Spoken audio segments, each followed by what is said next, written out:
Olá! Nesta aula falaremos sobre o problema do fluxo máximo, que vai ser o nosso primeiro problema de fluxo em rede. Bom, então a gente vai ter um grafo, como todo grafo tem nós e arestas. Este grafo é um grafo direcionado, as arestas têm direção, como pode ser visto na figura, e um fluxo vai passar por este grafo. Esse fluxo tem uma origem e um destino. Tanto neste exemplo, como em toda esta aula, a gente só vai ter uma origem e um destino. Este grafo, ele tem as arestas, e as arestas têm certas propriedades, como a gente falou na aula de grafo, que são essas propriedades de limite inferior, custo e limite superior. Então a gente vai ter, por exemplo, cada aresta vai ter um limite inferior, representado por L e J, L minúsculo e J, vai ter um custo, representado por C e J. A gente vai ver que esse custo, para esse problema de fluxo máximo, a gente não vai usar, mas só a definição formal que a gente fez lá na aula de grafos. E L maiúsculo e J, que é o limite superior da aresta. Que é o que geralmente vai ser considerado na área de rede de computadores. Os enlaces geralmente vão ter um limite superior, vão ter uma capacidade máxima de tráfego. Geralmente a gente não usa aquele L minúsculo e J, que é o limite inferior. Mas o nosso problema aqui vai considerar também esse L minúsculo e J. Bom, então, a gente pode definir já o problema do fluxo máximo, que o nome em inglês está aparecendo aí na tela.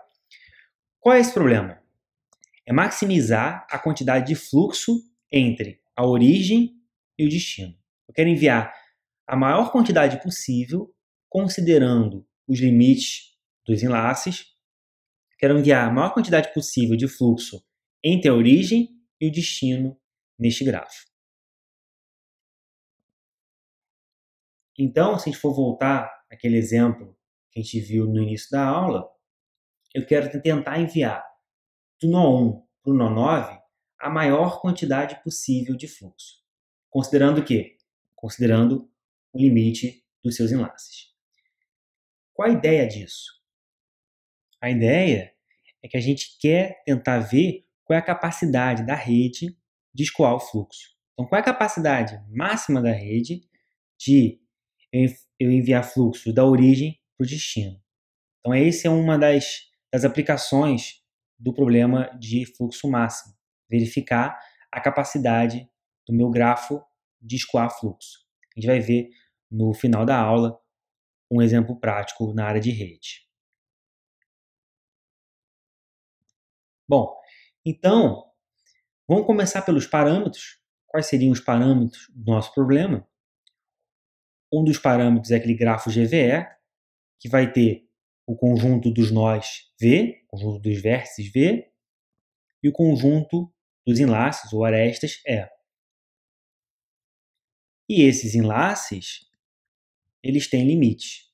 Tem limite inferior, L minúsculo e J, e tem um limite superior, L maiúsculo e J. É importante que o custo dos enlaces, para este problema específico de fluxo máximo, ele não é considerado. Então, ele só vai considerar só o limite inferior e o limite superior.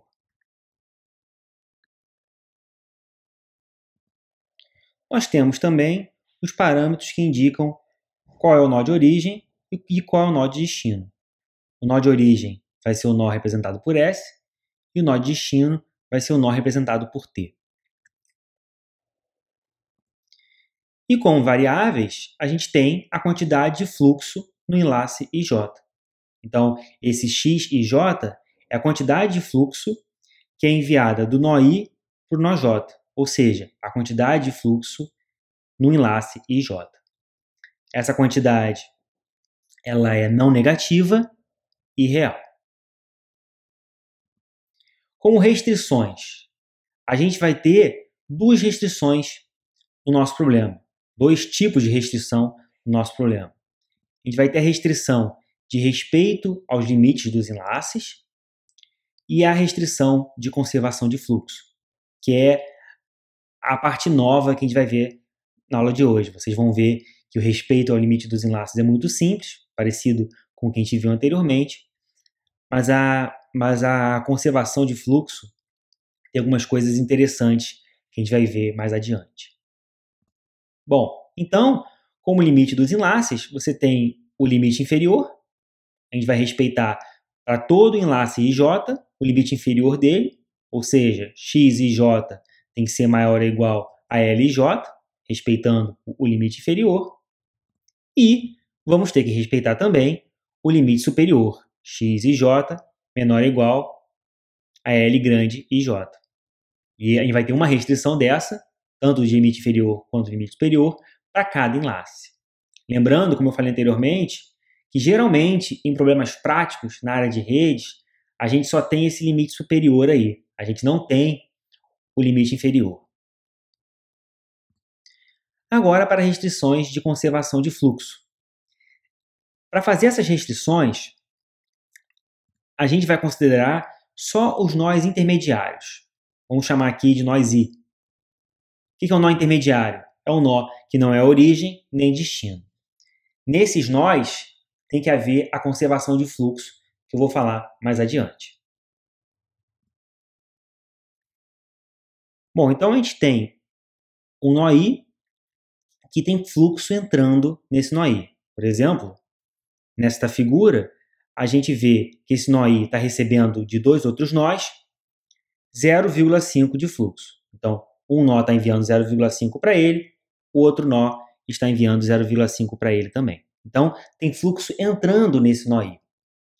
Esse fluxo que entra no nó I, se a gente somar todo o fluxo que entra no nó I, tem que ser igual ao fluxo que sai do nó I. Então, a gente pode ver que o fluxo que sai do nó I está somando 1 também, que é a soma do fluxo que entra no nó I. Então, é isso que a gente chama de conservação de fluxo. O fluxo que entra é igual ao fluxo que sai. Este é o mesmo comportamento da lei das correntes para um circuito elétrico. A soma das correntes que chegam num nó tem que ser igual à soma das correntes que saem desse nó. Mesma coisa. Então, a conservação do fluxo é só um caso geral desse exemplo da lei das correntes. O circuito elétrico pode ser modelado como um grafo, por exemplo. Bom, então, como já foi falado, se a gente for olhar um nó I, ele está recebendo fluxo de diversos outros nós. Como que a gente representa esse fluxo que ele está recebendo?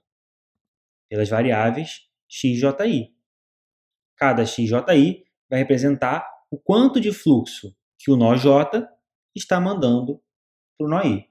O quanto de fluxo tem no enlace JI. Como que a gente representa a soma de todo o fluxo que chega no nó I? A gente representa com esse somatório aqui. O somatório de todos os xji que estão chegando em I. Então, o que a gente faz nesse somatório? A gente vai variar o J, tá? Esse J vai ser variado, o I é fixo, claro, porque a gente está somando o fluxo que entra no I, a gente vai variar o J, só que a gente não vai variar esse J de forma livre. A gente só vai considerar o J que tiver algum enlace para I. Ou seja, a gente vai variar o J, dado que o enlace JI existe. Ou, em outras palavras, dado que o enlace JI pertence ao conjunto dos enlaces. É dessa forma, com esse somatório, que a gente modela o fluxo que entra em I. Agora, para modelar o fluxo que sai de I, é a mesma coisa. A gente tem aqui, então, o nó I, que envia fluxo para diversos outros nós. A gente vai somar todos os x e j que saem desse nó I. A gente só vai considerar o j que tiver algum enlace para ele. Então, a gente soma todos os x e j apenas para o j que tem algum enlace com o I. Então, dessa forma, a gente soma todo o fluxo que sai de I. Lembrando que aqui agora, a variável que eu estou somando é x e j, porque é a quantidade de fluxo que vai de I para todos os nós j.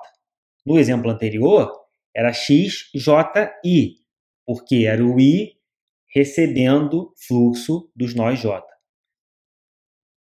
Então, essa variável x ela pode aparecer como x e j, se é um fluxo que está indo de I para j, ou xji, que é um fluxo que está indo de j para I. São só índices, então é a mesma variável, ela só pode ser representada na nossa equação de formas diferentes. Então, a gente vai ter a nossa equação de fluxo aqui, que é o somatório de todo o fluxo que entra em I menos o somatório de todo o fluxo que sai de I tem que ser igual a zero. Por que tem que ser igual a zero? Porque Y não gera fluxo novo, nem consome fluxo, nem armazena fluxo. Então, como eu já falei anteriormente, o somatório que entra tem que ser igual ao somatório que sai. Por isso, que a diferença entre os dois tem que dar zero, óbvio. Então, se a gente for escrever para todo I, a gente vai ter uma equação de conservação de fluxo para cada I, para cada nó intermediário. Como que a gente representa isso? Então, a gente quer uma restrição para cada nó intermediário. Como que a gente representa? Bom, primeiro, a gente vai fazer isso para todo I pertencente a V, que é o conjunto dos nós, só que o conjunto dos nós engloba também a origem e o destino. Então, a gente representa dessa forma aqui. A gente usa essa barra para excluir dos nós considerados a origem e o destino, para excluir os nós S e T. Então, a gente vai ter uma equação dessa, uma conservação de fluxo dessa, para cada nó I pertencente a V, excluindo os nós origem e os nós destino. Por que a gente exclui os nós origem e nós destino? Porque essa conservação de fluxo não vale para eles. O nó de origem está gerando fluxo e o nó de destino está consumindo fluxo. Então, esse somatório aí, essa diferença entre os somatórios não vai dar zero. Bom, e o que acontece? Qual é o efeito da conservação de fluxo? Se tudo que chega no nó intermediário tem que sair, a gente está garantindo que o fluxo que sai da origem sempre vai chegar ao destino. Então, a gente pode ver aqui nesse exemplo, a origem está gerando 9 unidades de fluxo, 3 para cada um dos seus enlaces. Ela vai enviar, por exemplo, para esse nó 2, 3 unidades de fluxo. E ele vai enviar para o nó 4 as mesmas 3 unidades de fluxo. Da mesma forma, a origem está enviando para o nó 3 3 unidades de fluxo. E esse nó 3 está distribuindo essas unidades entre os seus nós vizinhos. Mas ele faz isso respeitando a conservação de fluxo. Ele envia 2 unidades para 5, 1 unidade para 7 e 0 unidades para 6. Somando, isso vai dar 3. Da mesma forma, o nó 5. O nó 5 recebe 2 unidades. E aí vai distribuir essas 2 unidades para os seus vizinhos. O nó 6 é a mesma coisa.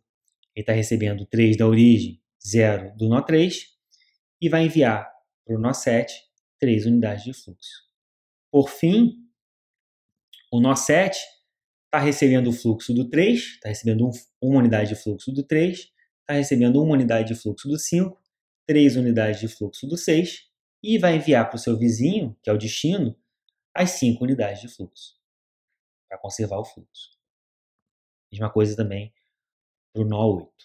Recebe 3 e vai enviar 3 para o destino. Bom, e aí com isso, a gente consegue ver que a quantidade de fluxo que sai da origem está chegando lá no destino. Lógico que a gente tem uma prova para isso. Eu vou até botar na descrição e lá no Classroom um vídeo do MIT que explica em mais detalhes esse problema de fluxo, mas a ideia é essa. A gente, com a conservação de fluxo, a gente está garantindo que o que sai da origem chega no destino. Agora vamos para a função objetivo, né? Nas outras aulas, a gente sempre fala primeiro da função objetivo, mas eu achei que nessa aula ficava mais fácil de falar por último da função objetivo. Bom, a função objetivo aqui é maximizar a quantidade de fluxo entre a origem e o destino. E o que isso representa? Isso representa ou maximizar o fluxo que sai da origem ou maximizar o fluxo que entra no destino T. É a mesma coisa. Eu posso tanto maximizar o fluxo que sai da origem quanto maximizar o fluxo que entra em T. Por quê? Porque, como a gente já viu, as duas quantidades são iguais. O fluxo que sai da origem é a mesma quantidade de fluxo que entra no destino, como a gente pode ver aqui nesse exemplo. Né? A gente tem 9 unidades de fluxo saindo da origem e tem 9 unidades de fluxo saindo do destino. Então, não importa, para a função objetivo, você pode maximizar um ou maximizar o outro. Vamos ver no caso da origem. Então, a gente quer maximizar o fluxo que sai da origem S. Então, da mesma forma que a gente tinha lá para os nós intermediários, a gente tem a origem, ela envia fluxo para diversos outros nós. Então, a gente vai somar todos esses fluxos que saem da origem. Então, por exemplo, a gente vai pegar para todo J, né, que possui algum enlace com a origem S, a gente vai somar todos os fluxos XSJ.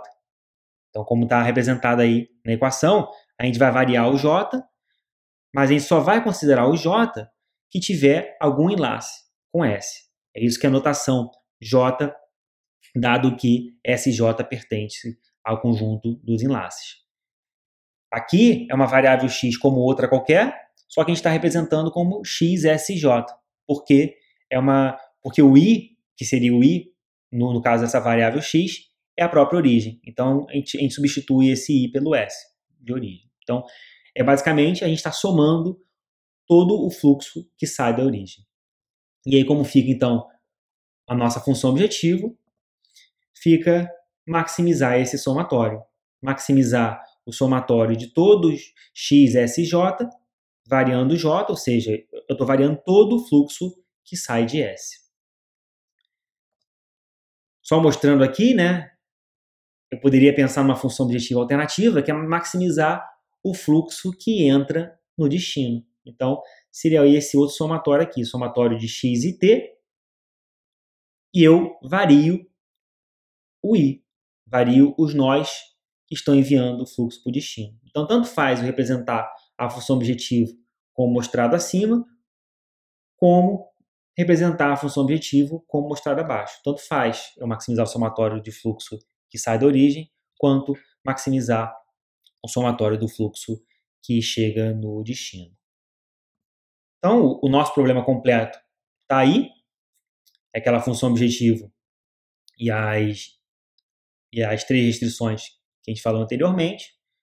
Então, a gente, só recapitulando, a gente tem a função objetivo, que é maximizar a quantidade de fluxo na rede, que aqui está representado como a quantidade de fluxo que sai da origem.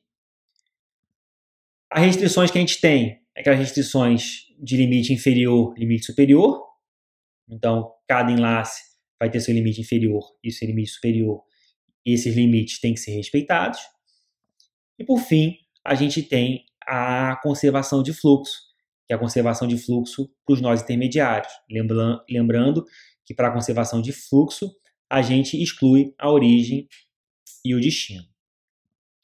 E como domínio, o x e j é um número real. Todas as variáveis x e j serão números reais.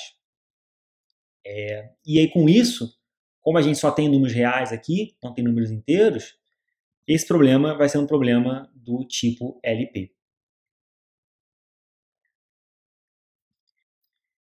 Então, vamos ver um exemplo de aplicação desse problema. Tá? Esse exemplo aqui é um exemplo bem simples, porque eu tenho uma rede de computadores e eu quero descobrir qual é a capacidade dessa rede. O quanto de dados eu consigo enviar da origem para o destino. Então, vamos ver um exemplo. A gente tem uma rede, a gente tem uma origem e um destino nessa rede, e vários nós intermediários. Esses nós intermediários podem ser roteadores, por exemplo, ou podem ser comutadores. Vai depender de qual camada de rede a gente está atuando, mas isso não importa para a gente aqui. O que importa é esse modelo. A gente tem uma origem, e vamos supor que essa origem tenha 3 interfaces de rede, cada uma de 100 megabits por segundo. E o destino, mesma coisa. Vamos supor que ele tenha 3 interfaces de rede de 100 megabits por segundo. Aí a pergunta é, se a gente somar essas interfaces, a gente tem uma vazão agregada de 300 megabits por segundo. Então, a origem poderia enviar 300 megabits por segundo, porque ela tem 3 interfaces de rede de 100 megabits por segundo. Mas será que ela consegue enviar até o destino esses 300 megabits por segundo? Isso vai depender da rede. Isso vai depender da capacidade da rede que está ligando a origem do destino. Não importa se você tem na sua casa uma rede de 1 gigabit por segundo, se a rede que você tem da sua casa até o servidor do YouTube, por exemplo, para assistir um vídeo, é uma rede que tem uma capacidade de 5 megabits por segundo. Estou botando um caso bem absurdo e hipotético, mas só para mostrar que a capacidade da rede não é caracterizada apenas pela interface de rede que a gente está utilizando. É caracterizada também pelos elementos intermediários que eu tenho nesta rede. Então, a gente quer enviar da origem para o destino e vamos ver se a gente consegue enviar esses 300 megabits por segundo. Bom, vamos supor então que os enlaces da rede tenham essas capacidades, por exemplo, de 2 para 4 eu tenho 10 megabits por segundo, de 4 para 8 eu tenho 10 megabits por segundo, de 3 para 5 eu tenho 25 megabits por segundo.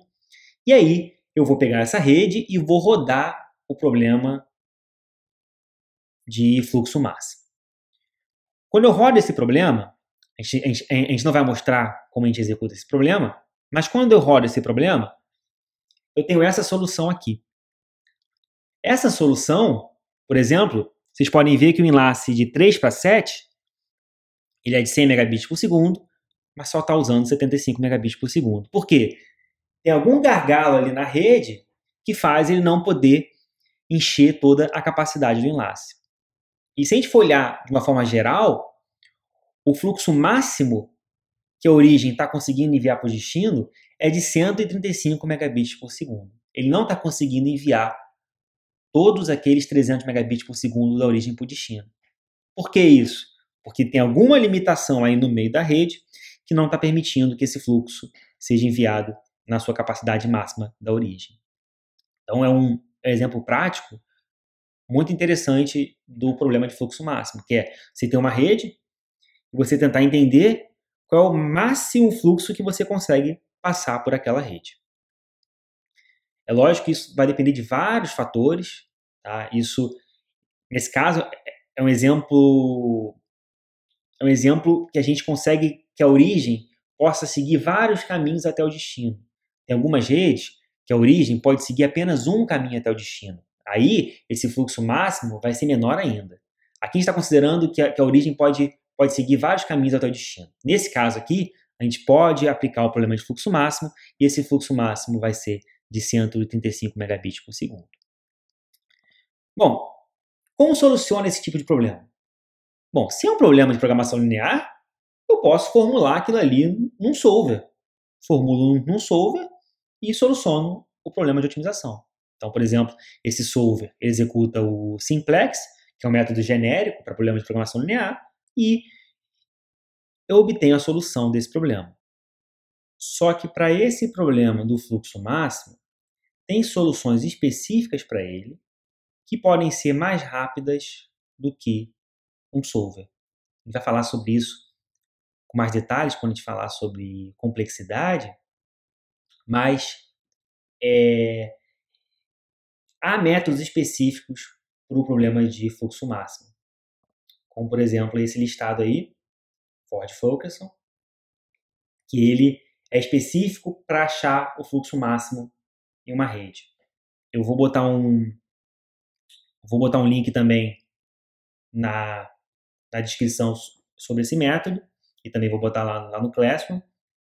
Mas, assim, alguns termos, para quem nunca viu nada sobre complexidade de algoritmos, alguns termos podem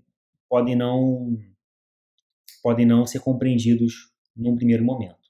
Mas é interessante esse método e é interessante mostrar que a gente consegue resolver problemas de programação linear com solver, de uma forma genérica, mas também alguns problemas têm soluções específicas para ele. A gente vai falar mais sobre isso quando a gente for falar sobre métodos de otimização. Ou então, nesta aula, a gente introduziu o problema do fluxo máximo, que foi o nosso primeiro problema de fluxo em rede, visto nessa disciplina. E algo novo que a gente adicionou foram as restrições de conservação de fluxo. A ideia desta aula foi dar uma visão bem geral desse problema de fluxo máximo. Tem várias informações interessantes que não foram faladas aqui nessa aula. Então eu vou botar links na descrição aqui do vídeo do YouTube e lá no Classroom para quem tiver interesse em saber mais sobre esse tipo de problema.